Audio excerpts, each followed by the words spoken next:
तो सबसे पहले मेरा आपसे क्वेश्चन है, क्या मुझे बताएं कि ट्रेकिया की नॉर्मल पोजीशन क्या है। तो जो ट्रेकिया की नॉर्मल पोजीशन है वो just right from the mid line है। तो इस बात का प्रूफ मैं आपको छोटी सी बात से दूंगा कि जो राइट ब्रोंकस है वो छोटा होता है as compare to left bronchus. इसका मतलब यही हुआ कि जो सा ट्रेकिया है वो ऑलरेडी राइट साइडेड होता है, जिसकी वजह से राइट ब्रोंकस छोटा होता है। बिल्कुल इसी तरह जैसा कि राइट रीनल वेन जो सी है वो छोटी होती है as compare to left renal vein, क्योंकि इंफीरियर वेना कावा उसका भी already right from the mid line होता है। अच्छा, इसके बाद जो हमने करना है वो ये है कि जो सा लेफ्ट ब्रोंकस है वो अक्यूट एंगल बना रहा होता है ट्रेकिया के साथ, लेकिन जो सा राइट ब्रोंकस है वो तकरीबन तकरीबन इसकी लेंथ के अलोंग होता है। इसलिए अगर कोई पेशेंट फॉरन बॉडी इनहेल कर लेता है या कोई अनकॉन्शियस पेशेंट जो सा एस्पिरेट कर लेता है, तो उसका एस्पिरेट या जो सी फॉरन बॉडी है सबसे ज़्यादा चांसेस यही होंगे कि वो राइट लंग्स में जाएगी। अब राइट लंग के किस पोर्शन में जाएगी ये डिपेंड करता है पेशेंट की पोजीशन पे at the time of aspiration. अच्छा, अगर तो पेशेंट सुपाइन है तो दो पॉसिबिलिटी हैं, या तो उसकी अपर लोब में जाएगा या तो उसकी लोअर लोब में जाएगा। अब इससे पहले मैं आपको एक बात बताता चलूं कि जो सी मिडल लोब है उसमें एस्पिरेट सिर्फ एक ही पोजीशन में जा सकता है, और वो है lying on the right side. अगर पेशेंट ने राइट साइड पे करवट ली हुई है सिर्फ और सिर्फ उसी पोजीशन में राइट मिडल लोब में कोई एस्पिरेट जाएगा, उसके अलावा कतन नहीं जाएगा। इसलिए अगर पेशेंट सुपाइन है तो उसके superior segment of right lower lobe में जा सकता है या posterior segment of right upper lobe जा सकता है। अगर पेशेंट अपराइट है तो सिंपली राइट लोअर लोब में जाएगा। अच्छा, ये बहुत इंपॉर्टेंट एमसीक्यूज है, इसमें आपको एमसीक्यूज आना ही आना है। Relation of pulmonary artery to bronchus, तो इसके लिए छोटा सा निमोनिक उन्होंने खुद दिया है रास के नाम से, RALS।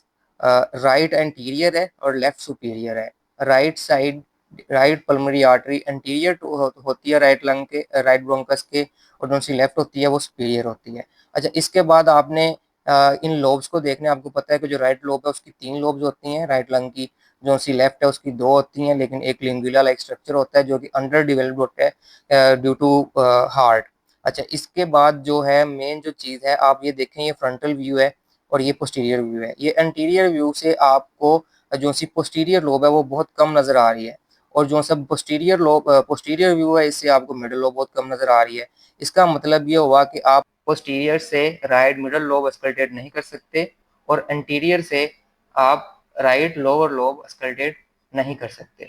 अच्छा जी, ये तो सिंपल एक क्लिनिकल साइड का एक छोटा सा क्वेश्चन था। अब इसके बाद ये आ गया हमारे पास इन्होंने ये दिया हुआ है सीटी स्कैन। आपको पता है जब भी हम सीटी स्कैन देखते हैं तो हमने अज्यूम करना होता है कि हमने पेशेंट को क्रॉस सेक्शनली कट किया हुआ है और हम नीचे से ऊपर देख रहे हैं।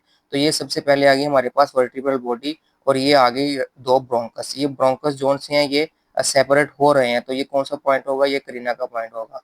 अच्छा, इसके बाद ये जोन सा है यहाँ पे एंटीरियर असेंडिंग एओर्टा है जो आर्च बनाएगा, और लेफ्ट ब्रोंकस के पोस्टीरियरली ये डिसेंडिंग एओर्टा की फॉर्म में आ जाएगा। अब ये पल्मोनरी आर्टरी यहाँ पे नजर आ रही है, लेकिन अभी तक लेफ्ट ब्रोंकस जोन से है वो पूरा कंप्लीट नजर नहीं आ रहा है। इसका मतलब ये हुआ कि जो पल्मोनरी आर्टरी है, जो सी लेफ्ट पल्मोनरी आर्टरी है वो सुपीरियर होती है लेफ्ट ब्रोंकस के।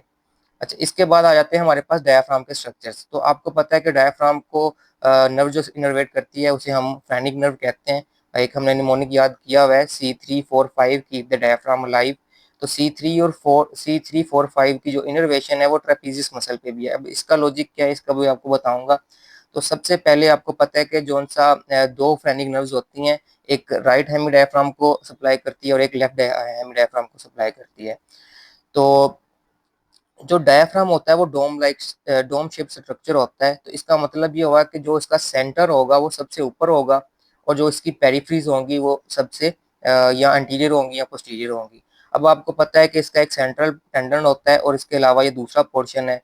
सेंट्रल पोर्शन में इंफीरियर वेना केवल ओपनिंग है, उसके बाद जोन सी अब हमारे पास इसोफेजियल ओपनिंग है, और सबसे लास्ट पे एओर्टिक ओपनिंग है। अब सेंट्रल पोर्शन पे है तो इसका मतलब ये होगा कि इंफीरियर वेना के बाद सबसे ऊपर होगा। तो सबसे ऊपर कौन सा लेवल है, T8 पे इंफीरियर वेना का होगा। एओर्टा जो सा सबसे पोस्टीरियर है इसलिए सबसे नीचे वाला लेवल होगा, जिसकी जो इसका लेवल है वो T12 है। अब जो सेंटर में है वो T10 होगा। अब कौन से स्ट्रक्चर्स ऐसे हैं जो वेना केबल ओपनिंग में या हाइटल ओपनिंग में या एओर्टिक हियाटस से पास करते हैं। अब इसको याद करने के लिए जो निमोनिक्स हैं वो मैं उसको प्रेफर नहीं करता, क्योंकि सिंपल सी आपने इसमें कॉमन सेंस यूज करनी है। आपको पता है कि जो पोस्टीरियर वर्टिब्रल कॉलम के साथ सिर्फ दो ही स्ट्रक्चर ऐसे हैं जो पास कर रहे होते हैं, उनमें से एक एजाइगस वेनस सिस्टम है और दूसरा थ्रेसिक डक्ट है। इसलिए एओर्टा के साथ जो स्ट्रक्चर्स आएंगे एओर्टल ओपनिंग में, वो होगी एक थ्रेसिक डक्ट और एक एजाइगस वेन। अच्छा, जो सा वेगस नर्व है वो आपको पता है कि वो गट को सप्लाई करी होती है, पैरासिम्पैथेटिक इनर्वेशन होती है इसकी, इसलिए इसोफेगस के एसोफेजल हाइटस में से क्या पास करेगी, हमारे पास वेगस नर्व पास करेगी। और जो सा वेना कैवा है वो सेंट्रल टेंडन में होता है, और आपको पता है जो डायाफ्राम है उसकी इनर्वेशन फ्रेनिक नर्व से होती है, तो इसलिए यहाँ पे phrenic nerve, right phrenic nerve यहाँ से पास करेगी।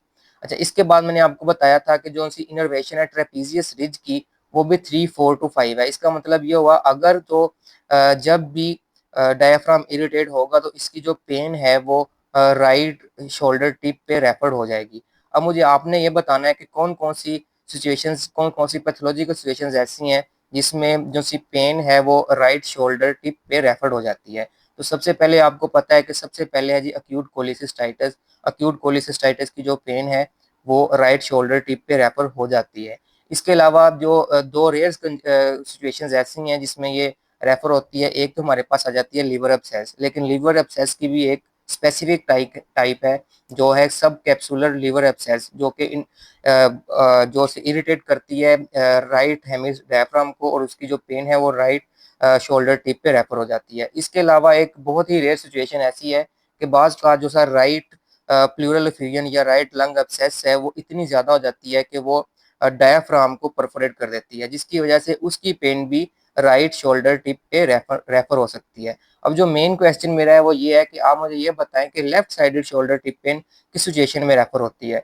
तो left sided shoulder tip pain जो सी है वो आपके पास आएगी सप्लेनिक अब्सेस की फॉर्म, क्योंकि आपको पता है कि जो स्प्लीन है बिल्कुल डायफ्राम के नीचे पड़ी होती है, इसलिए जब भी उसमें अब्सेस आएगी, जब उसमें इन्फेक्शन आएगा, तो वो लेफ्ट हेमी डायफ्राम को इरिटेट करेगी, जिसकी वजह से उसकी पेन जो सी है वो left sided shoulder tip pain पे रेफर हो जाएगी। अच्छा जी, इसके बाद है हमारे पास रूल ऑफ 4।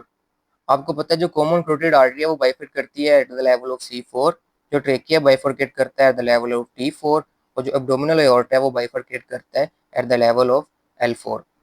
अच्छा, जो लास्ट पे चीज़ रह गई है वो ये है कि फ्रेनिक नर्व इंजरी। तो आपको पता है कि डायफ्राम को अगर हम डिवाइड करें राइट और लेफ्ट साइड पे, तो ऑब्वियसली इसको एक राइट फ्रेनिक नर्व एक लेफ्ट फ्रेनिक नर्व इनर्वेट करेगी। तो अगर फ्रेनिक नर्व इंजर हो जाती है तो वो वाली साइड इप्सिलेटरल हेमी डायफ्राम हो जाता है उस साइड का। उस साइड को क्या होगा, उस साइड को होगा ये कि नॉर्मली जोन सा हमारे पास डायाफ्राम है वो डाउनवर्ड कंट्रैक्ट हो रहा होता है। अगर ये मसल पैरालाइज हो जाएगा तो क्या होगा, ये मसल अपवर्ड मूव कर जाएगा। ये जोन सी हमारे पास कर्व आ रही है ये थोड़ी सी अपवर्ड आएगी, इसलिए जब भी हम एक्सरे देखते हैं तो हम इसकी ये पोजीशन भी देखते हैं। ये दो सिनेरियो में बड़ी हो सकती है, अपवर्ड मूव कर सकती है, या तो हेपेटोमेगाली है और या फिर ये जोन सी फ्रेनिक नर्व इंजरी है राइट साइड की। तो इसमें हम जो हमारे पास डायफ्राम आता है, हम उसकी मूवमेंट को पैराडॉक्सिकल मूवमेंट ऑफ डायफ्राम कहते हैं। उसका मतलब ये होता है कि नॉर्मली जब हम इनहेल करते हैं तो दोनों के दोनों जो से हेमी डायफ्राम्स हैं वो डाउनवर्ड मूव करने चाहिए, लेकिन जब हम इनहेल करते हैं जो सी जिस जिस साइड की इंजरी है उस साइड का जो सा डायाफ्राम है वो अपवर्ड मूव करता है, क्योंकि थ्रेसिक कैविटी में नेगेटिव प्रेशर क्रिएट होता है, और उस साइड का जो सा वो नेगेटिव प्रेशर जो सा है वो उस साइड के डायाफ्राम को अपवर्ड मूव कर देता है। इसी तरीके से जब हम एक्सहेल कर रहे होते हैं तो नॉर्मली डायाफ्राम क्या है वो अपवर्ड मूव करता है, लेकिन एक्सहेल करते हुए प्लूरल कैविटी में जो सा है वो पॉजिटिव प्रेशर क्रिएट होता है, जिसकी वजह से वही हेमी डायफ्राम जो है वो डाउनवर्ड मूव कर जाता है। इसे कहते हैं हम पैराडॉक्सिकल मूवमेंट ऑफ डायफ्राम। इसके बाद हमारे पास हिस्टोपैथो रह जाती है। आपको पता है कि रेस्पिरेटरी ट्री को हम दो हिस्सों में डिवाइड करते हैं, एक रेस्पिरेटरी जोन है और एक कंडक्टिंग जोन है। ऑब्वियसली जो कंडक्टिंग जोन है उसका काम सिर्फ और सिर्फ कंडक्शन है, और जो रेस्पिरेटरी जोन है उसका काम गैस एक्सचेंज में है।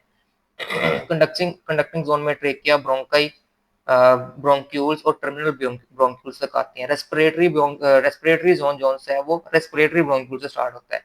अब सिंपल सी मैं आपको बात बताऊंगा कि जो सा हमारे पास कंडक्टिंग जोन है उसमें 3 चीज़ों पे कभी कंप्रोमाइज़ नहीं किया जा सकता है।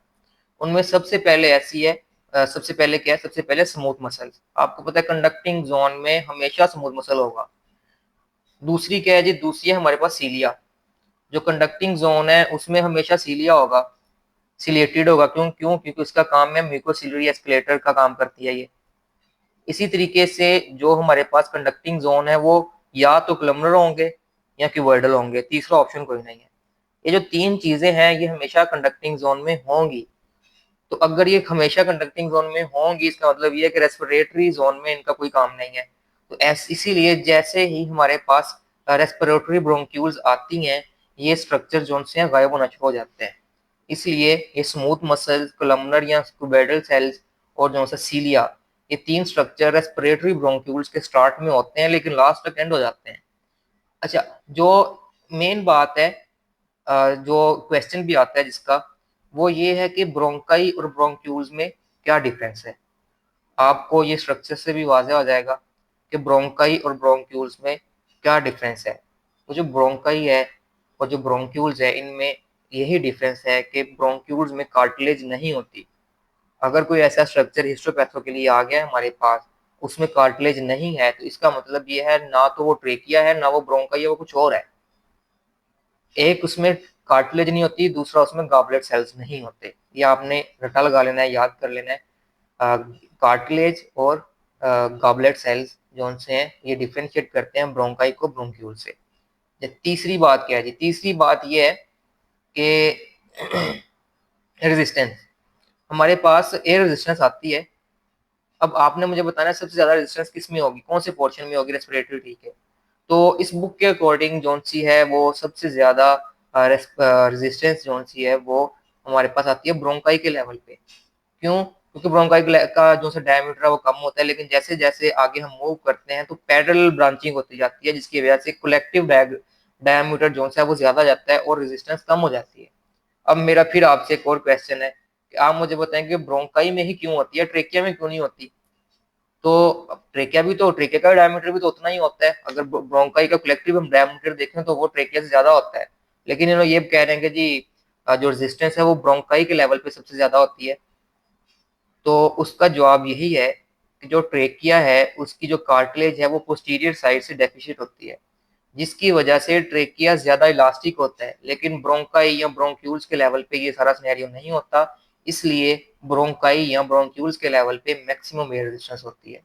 तो ये था हमारा रेस्पिरेटरी एनाटॉमी।